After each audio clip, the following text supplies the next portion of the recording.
Hello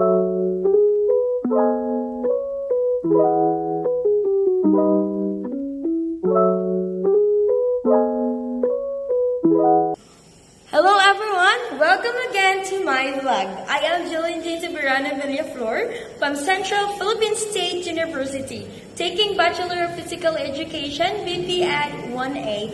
And as of now, I'll be able to discuss what are in the synovial joints. But joint, the skeleton defines the motion of the body and its limitations. That was we all know in previous videos that I'll able to share. But this lesson about the types of joints in our human body. So as an artist, we really only need to learn the synovial joints. But why? Like the shoulder and the knee, because they moved. So that are the questions that we need to answer.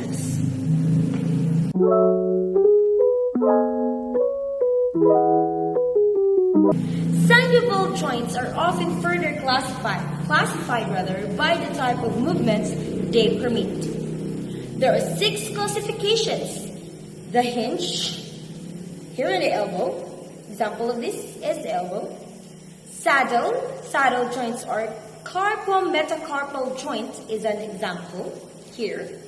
The planar or acromyoclavicular joint, that is the example of the planar. The pivot joint, the example of this is the atlanto-axial joint. And another one is the condyloid metacarpophalangeal joint is the example. And last of this is the ball and socket joint. An example of this is our hip joint. So we have the 3 in the body, the joints, the 3 joints. So it is also called as histologically, maybe in histologically.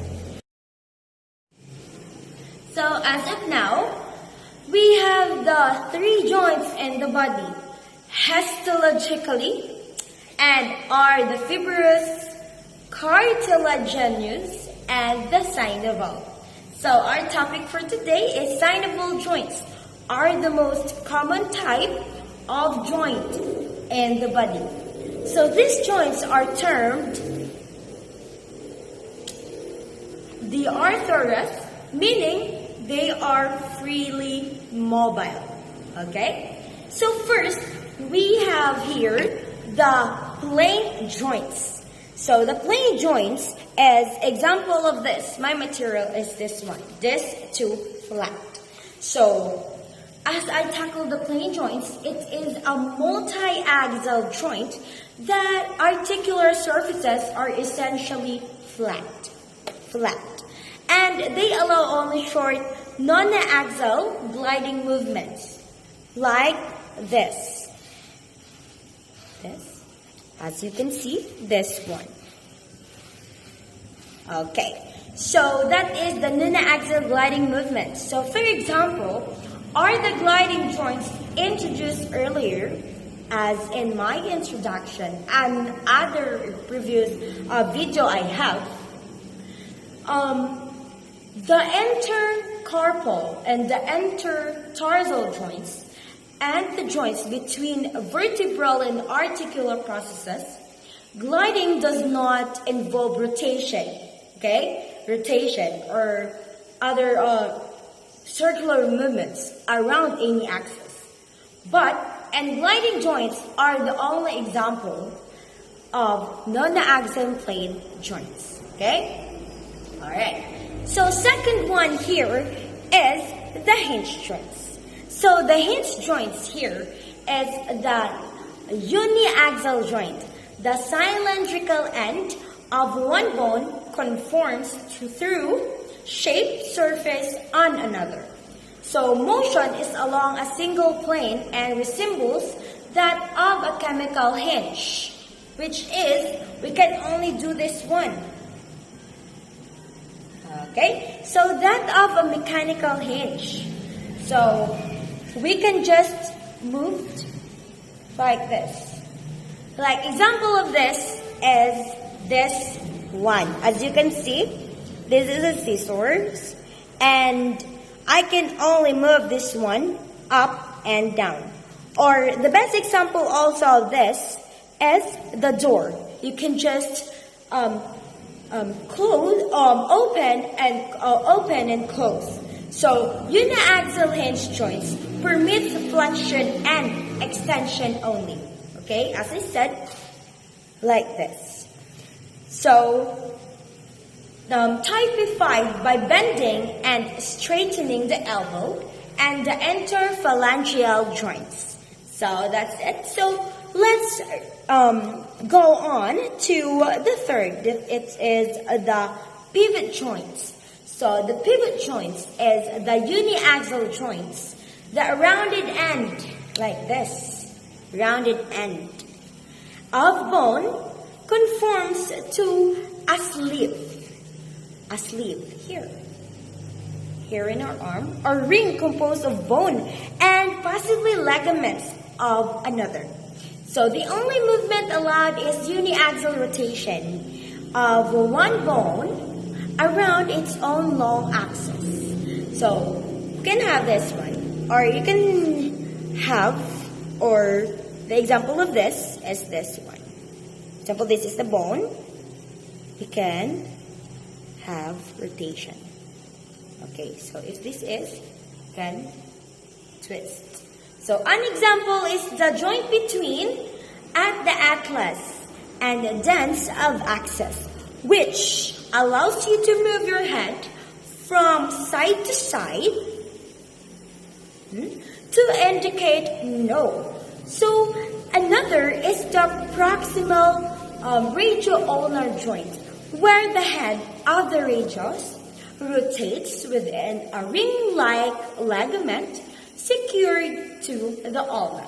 So the fourth is the condyloid rather, or we can say it is also called or termed as ellipsoidal joints or ellipsoid joints.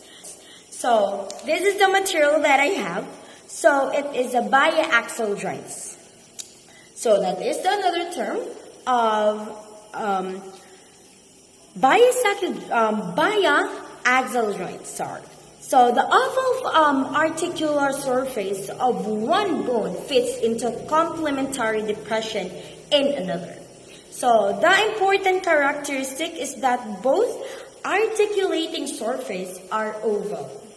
So the biaxial condyloid joints permit all angular motion, that is flexion and extension, adduction and adduction.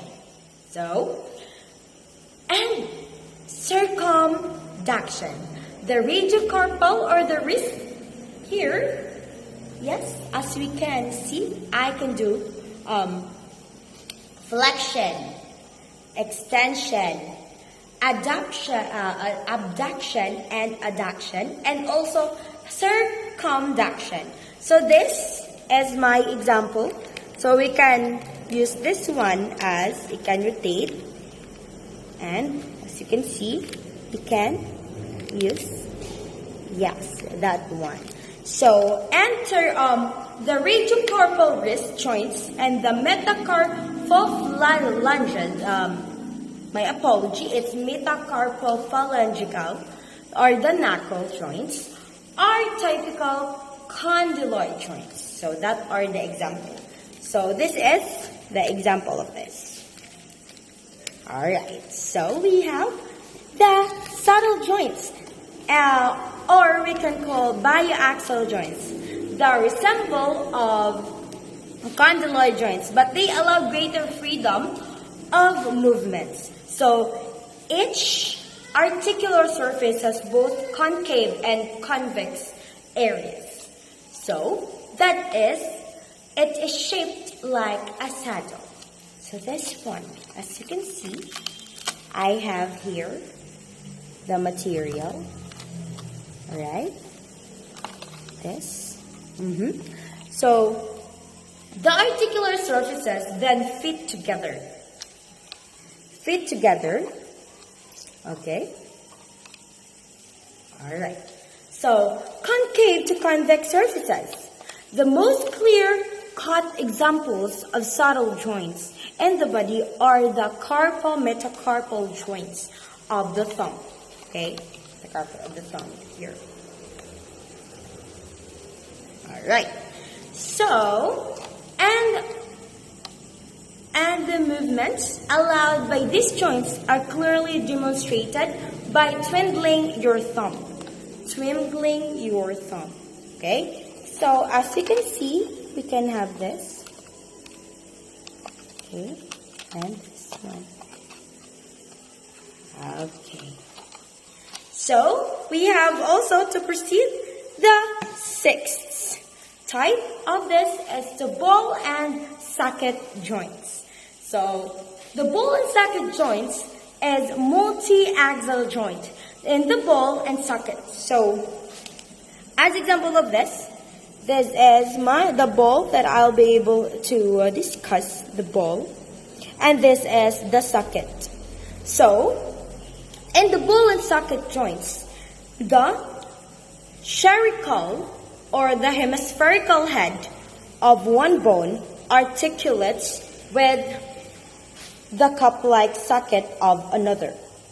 These joints are multi-axial and the most freely moving synovial joints. This, as you can see. And universal movement is allowed, that is, or in all axes of planes, including rotation. And the shoulder and hip joints are the only example of this. The shoulders and our hips. Yeah, so that is the thing that we are able to discuss, and that are the 6 types of synovial joints.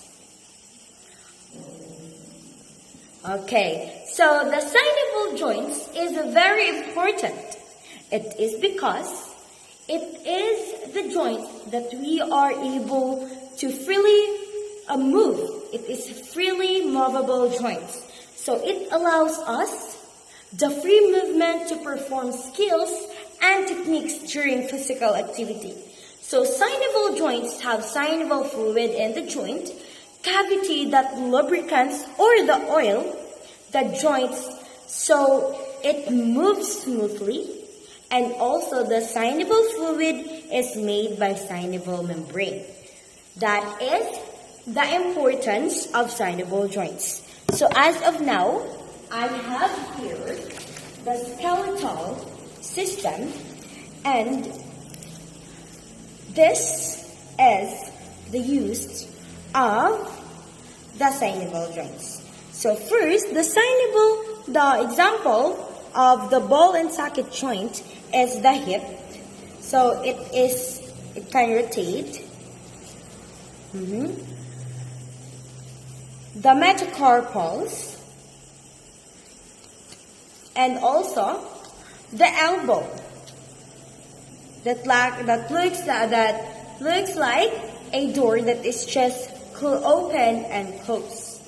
So that are the examples, few examples of the synovial joints of our skeletal. And for now, I'll be able to say goodbye with my friend. Thank you for listening. Have a nice day, and I hope you have a lot of knowledge to be on your mind right now. So thank you for watching. Have a nice day. Goodbye and keep safe.